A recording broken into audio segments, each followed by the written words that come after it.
So I got this other question over the weekend is, one of my clients said to me, my son is having trouble with his timing in a game.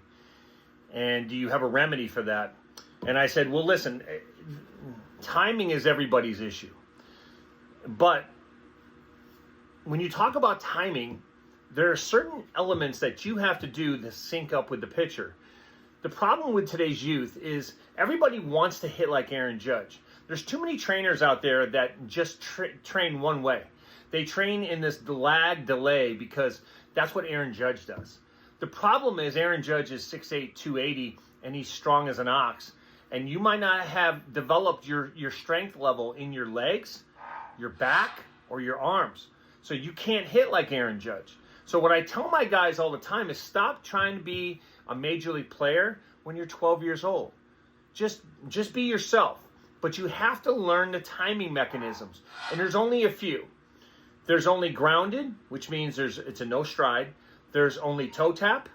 And there's only leg kick lag, which what Aaron Judge does. But to do leg kick lag, which I believe creates more power, is because you have to adapt your timing and you have to be able to sync up. There's a lot of elements to every one of those toe tapping elements.